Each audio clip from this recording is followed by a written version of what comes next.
mga kasayan, magko-convert tayo ng 4-pin CDI sa TMX 125, Motorstar 125, Rusi TC 125 sa mga primary type na CDI. Ito siya kasayan. Tatanggalin lang natin itong upuan na katulad nito, tsaka yung tangke. Tanggalin lang natin yan na katulad nito ha. Ito na kasayan, natanggal na natin. Ito na yung CDI natin. CDI natin ha, ito yung 4-pin. Ito naman ay 7-pin pero 6-pin lang yung may laman. 6-pin lang yung may wire nya. Tatanggalin lang natin to.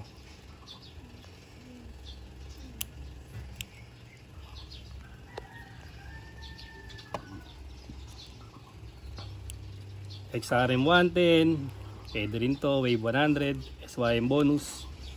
Ito siya ha. Tapos tanggalin natin itong ano,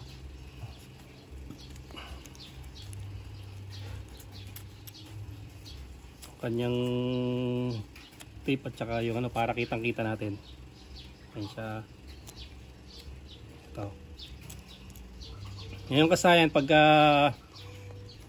paglalagay kayo nito at meron kayo nito, kailangan nyo ng socket kasi hindi siya ano malayo.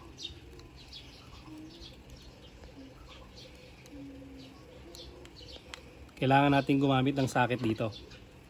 Ito ha, ganito yung gagawin natin. Simpleng-simple lang ha. Tuturo ko na kagad sa inyo para tapos na kagad. Ito ilalagay natin sa ground. Pagsamahin natin yung ano, yung green tsaka yung green white. Tapos ito sa pulser. Tapos ito ignition coil. Ito yung forma niya na. Itong ibaba na to, lagyan natin ng socket. Yan. Itong ibaba na to, ito yung pulser ground. Ilalagay natin yan dyan, dalawa. Ayan siya ha. Tapos sa may itaas ng pulser ground, pulser naman siya. Ito yung kulay blue. Ayan. Tapos ito yung ignition coil. Ayan, nakabalot pa. Ignition coil sa may taas. As ito yung 12 volts. Tingnan nyo yung forma na. Ito kasayan na, tingnan nyo yung forma na. Ayan. Pansinin nyo. Ito yung dalawang green. Pagsamahin natin yan. Pagsamahin yung dalawang green ha. Lalagay natin sa ating pulser ground. Basta ganito yung forma. Kabisaduhin nyo lang to. Ito yung pinaka kuntil yung tatandaan nyo ha. Pulser, pulser ground, ignition coil, 12 volts. Sa baba ng kanan, 12 volts ha. O, nalagay natin. Tapos kung itong kuntil, ito pa rin ang palatandaan. Ito yung pulser, kulay blue. Blue, yellow. Ito yung pulser ha. O, blue, yellow, pulser. Lalagay natin.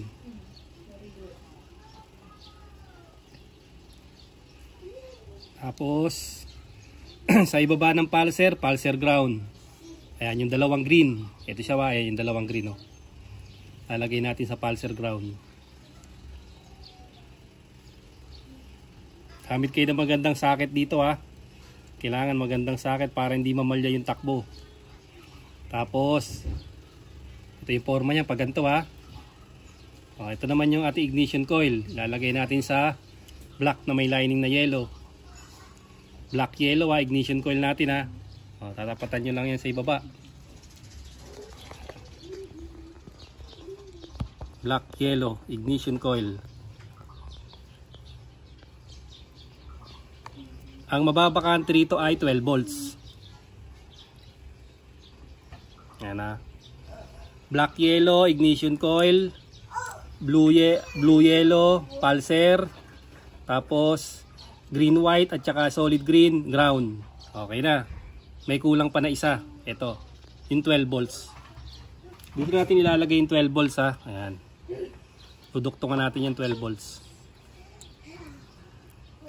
Tapos ilalagay natin sa accessory wire. Solid black. Pinakamalapit sa may brake light ha. Pinakamalapit natin accessory wire. Okay, buksan mo yung ano, susian. Ayan siya.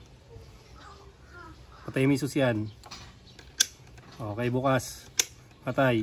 Okay, ang accessory wire ha. Lalagay natin dito.